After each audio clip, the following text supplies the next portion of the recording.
Welcome to the Oklahoma City Real Estate Show. On today's show, we're going to talk about the market recap of the summer.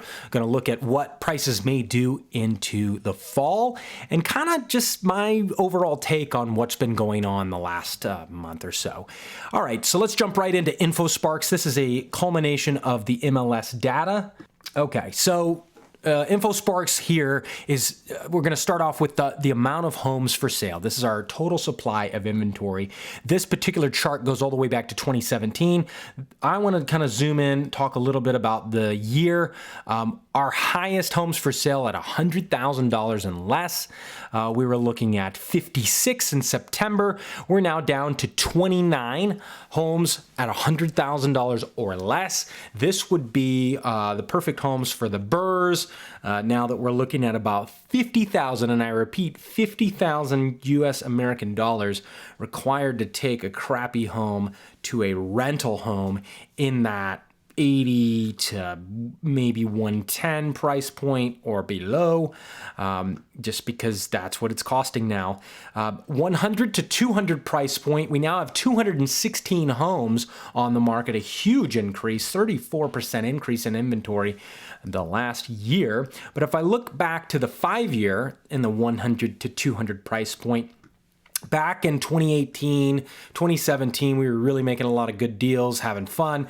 We had 660 homes was our peak in September of 2017. So you can see we're at 200, really nowhere near where we need to be for a really bustling market in the 100 to 200. And that may just be because the prices are just now so expensive that really that 100 to 200 is now that 200 to 300, which we're going to look at right now.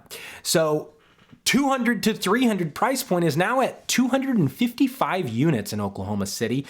Contrast that with our nice, good, solid high in, October of 2017. We had 350 homes on the market. And that was a time where in October of 2017, if you needed $3,500 in closing cost in order to make a deal happen in the 240 price point, and it was on the market for more than 14 days, we were getting that deal done. So I was 350. All right, we're at 250, which is up from 104 just 3 months prior.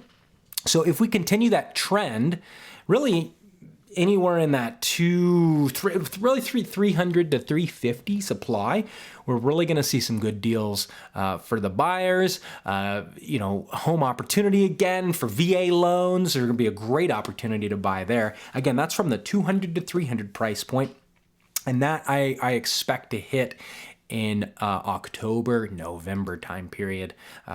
300 to 500, we are screaming up in inventory. I mean, it is literally a Geronimo water slide backwards. We've got 288 total inventory, up from 119 in April. Our high in 2019 was 275. We're way above that. We're now at 288, okay? Looking at 2017, we were at 270.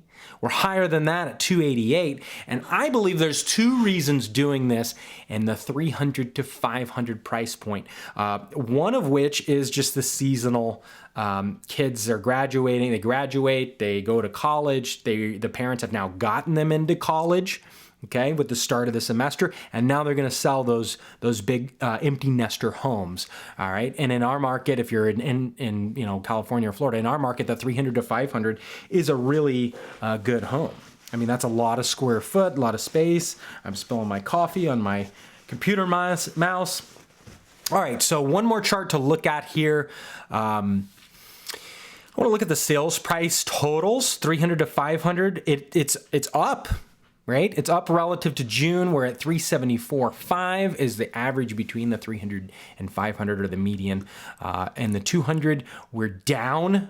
The 200 to 300, again, that is where I would buy. That's where I'm going to buy, really. And I'll tell you that whole story later. And if you want to know the rental metrics at that, they do work.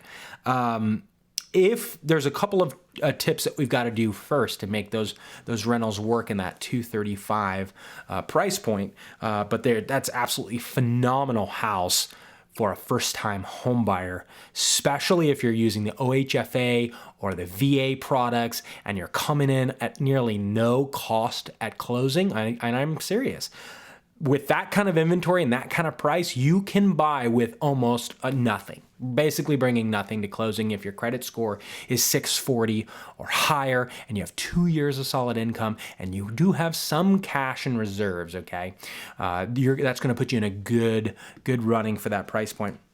Other than that, there's nothing really that exciting going on except for that 200 to 300 price point in October really is when I think it's just going to set on fire. So hang tight.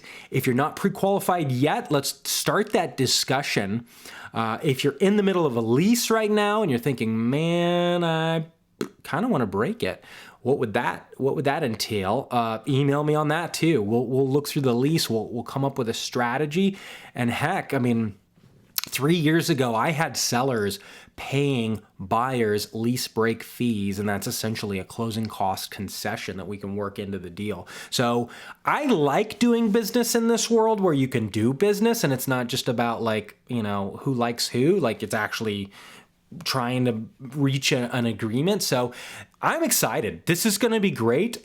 So I am reaching into the YouTube matrix right now and to Apple podcast matrix and saying, if you've got friends and family that are trying to transition out of renting and into buying in that 200 to 300 point, let's do some business now. As far as my investors, under 100,000 acquisition, remember, it's costing you $50,000 to flip that home now. So our margins and the future margins are gonna have to reflect that. And they're gonna do it really soon. So look for those as the market starts to continue to get back to the normal market. We will see more coming on in the market of 90,000, okay, which will rent at probably $1,275 if they're 4-bedroom, maybe even as high as $1,400. So there's great returns there. Other than that, thank you for listening to this. I'll catch you guys on the next video.